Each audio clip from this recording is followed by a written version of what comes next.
Alors, dans cette vidéo, je vais vous expliquer comment utiliser le calculateur Station Bois qui permet de quantifier les bénéfices du passage à la vente en vrac et en distributeur automatique pour le granulé de bois.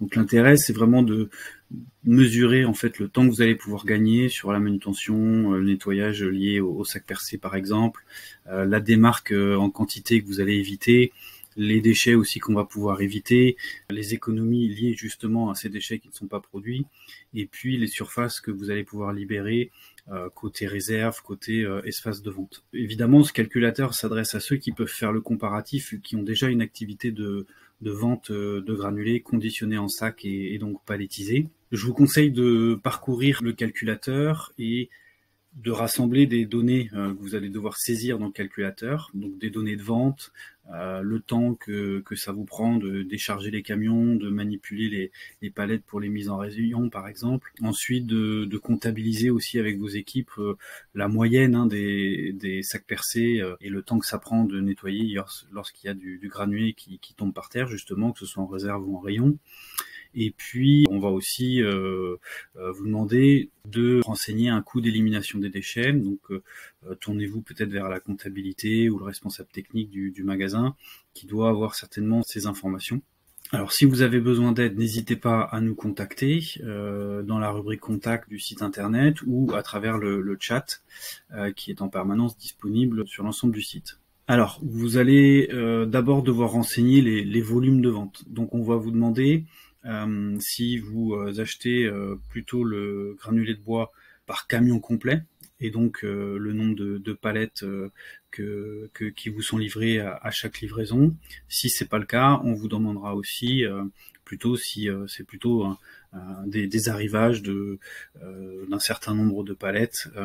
Pensez à aussi renseigner le nombre de sacs que contiennent vos palettes, puisque c'est variable selon les fournisseurs. Si jamais vous ne commandez pas vos palettes de granulés par camion complet, alors pensez à renseigner le nombre de palettes totales que vous avez vendues. Ensuite, on va vous demander les temps de manutention. Donc là aussi pour les deux cas, soit si vous commandez par camion complet, on va vous demander combien de temps ça prend de décharger un camion complet. Et donc comme vous avez rentré précédemment le nombre de camions par an, on va pouvoir calculer ce temps de déchargement.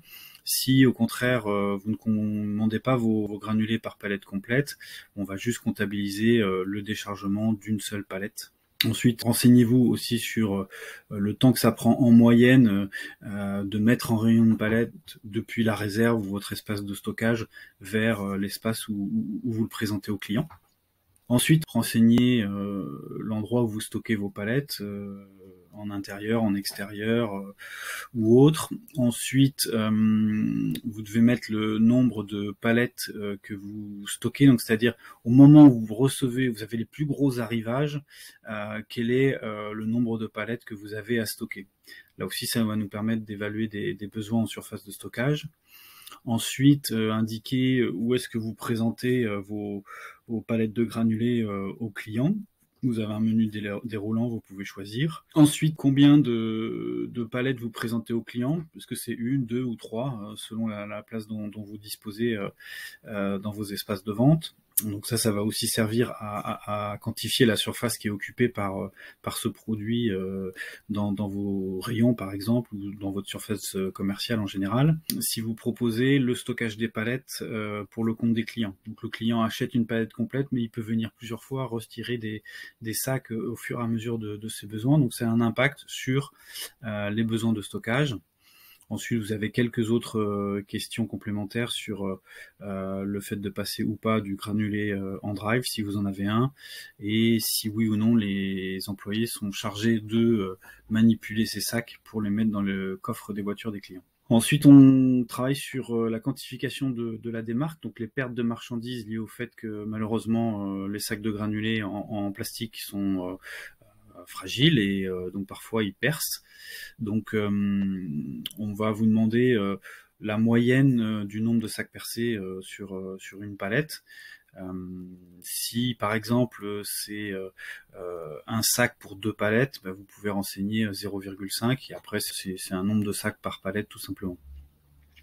Ensuite, c'est utile d'essayer d'estimer le temps que ça prend en moyenne de nettoyer quand ces sacs de granulés sont percés en magasin ou en réserve ou ailleurs.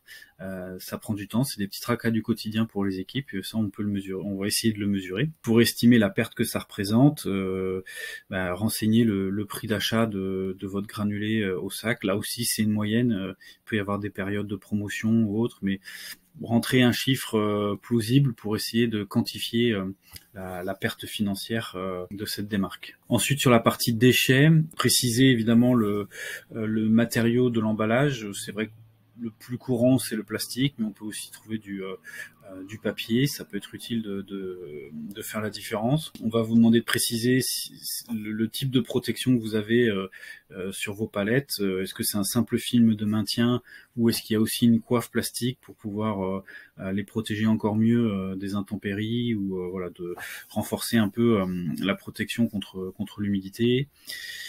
Ensuite, on vous demande ce que deviennent les déchets liés à ces films plastiques et ces protections plastiques sur les palettes. Donc, est-ce qu'ils sont recyclés? Est-ce qu'ils sont mis dans une benne ou une poubelle mélangée à d'autres déchets?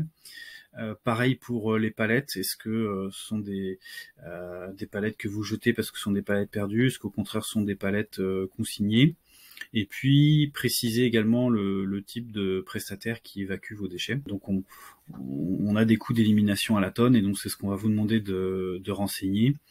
Ça va vous donner une idée justement du coût pour votre entreprise de l'élimination de ces déchets. Au final, tout ça va se calculer automatiquement. Donc vous voyez ici un exemple. Donc vous allez d'abord pouvoir estimer le temps de manutention que vous pourriez gagner en passant toutes ces palettes de granulés en distributeur automatique. Ensuite, les surfaces que vous allez pouvoir libérer et récupérer pour d'autres produits, que ce soit en réserve ou dans vos espaces de stockage en général et dans vos espaces commerciaux. Ensuite, on va quantifier la valeur de la démarque que vous pourriez éviter, ce que ça représente en termes de quantité de matière également, et puis le temps gagné aussi que vous n'aurez pas à consacrer au nettoyage quand il y a des sacs percés. Et puis après, vous avez aussi les résultats sur les déchets, donc les déchets plastiques qui vont être évités en termes d'emballage de sacs de granulés, de films plastiques, voire éventuellement de protection des palettes. Idem pour les déchets de bois, donc les palettes perdues qui vont pouvoir être évitées en passant au vrac. Et puis, si vous avez renseigné vos coûts d'élimination des déchets correspondant à ces deux types de déchets, on va pouvoir estimer l'économie sur la facture.